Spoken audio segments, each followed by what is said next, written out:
So here's the news for this week. Thanks for bearing with us. Obviously, we're on a new platform, so that's news number one. A couple of interesting stories that came out. Of course, there was a horrific story, actually, quite a few stories about dentists and shootings, and there was a dental assistant that was shot. And there's been some very weird stories over the last like 2 or 3 weeks. We've obviously been on a little hiatus, so we haven't talked about it, but there was also a dentist and his wife that were both shot in Ohio. Their two kids, unharmed, both still in the home when it was discovered. And they were only found because the dentist failed to report to work for that day. So they did a welfare check at the home.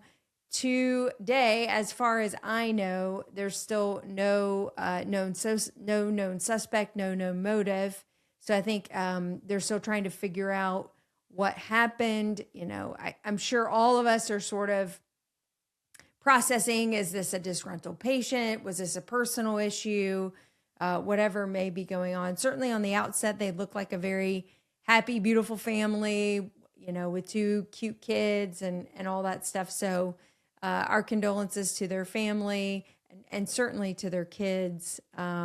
It's just a big shock, honestly, for that. And I really hope that it wasn't a patient, because that would be a pretty big hit and blow to the dental community.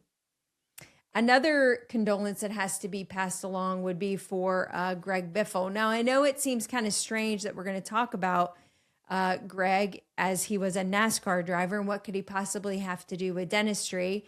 But if you'll remember, he died in a plane crash on December 18th, just outside of Statesville, North Carolina. He's a big famous person here in our state, and obviously NASCAR is big in North Carolina anyway. But what Greg did, the life that he lived outside of the track, was pretty amazing. Most recently, he was very famous for helicopter rides that he was taking to and from his home and community to the areas of Asheville and the North Carolina mountains that had been hit pretty profoundly by Hurricane Helene almost a year ago. He'd been taking supplies and doing rescue missions, search missions, all kinds of different things up in that area to help folks. He was a pilot himself, although he wasn't piloting the plane that crashed that I know of when it went down. But how he's connected to dentistry is that actually 3M has been a sponsor for his team for quite some time, almost a couple of decades now.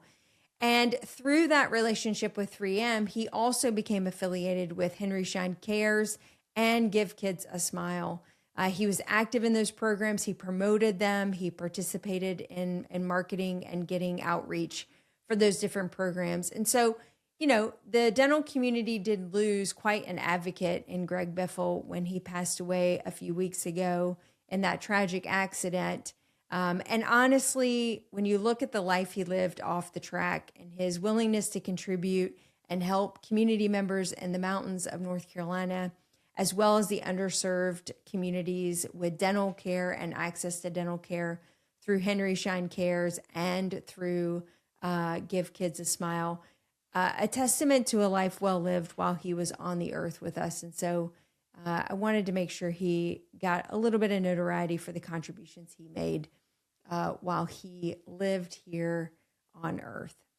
Blessings to his family and to those who are mourning his loss.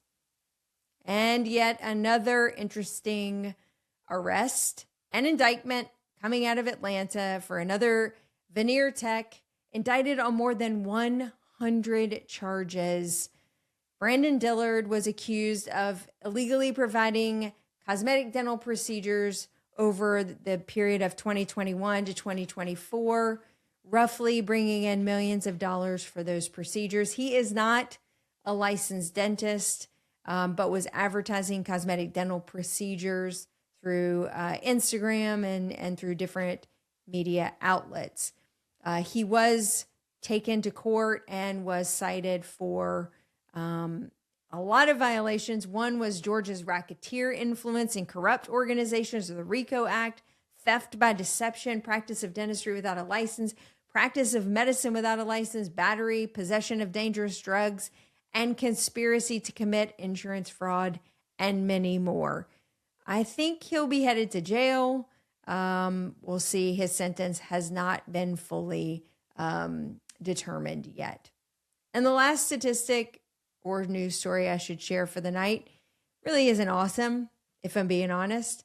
HPI statistics, which we've been tracking for quite some time since COVID, had a little bit of disheartening information that came out just recently in their latest report from 2025. Continuing to see a drop in income for dentists pretty precipitously. We saw a little bit of a bump in 2021, back up to normal pre-2020 levels. And then it's really tailed since then, and we're dipping well below 2019 salary income levels. And unfortunately, with no end in sight, with staffing increasing costs and supply increasing costs and other fixed costs also going up simultaneously, and reimbursement rates flatlining, no positive outlook for the dental economics to date. We'll continue to look for opportunities to economize. DINKs actually is going to be bringing you a great opportunity to help on your overhead.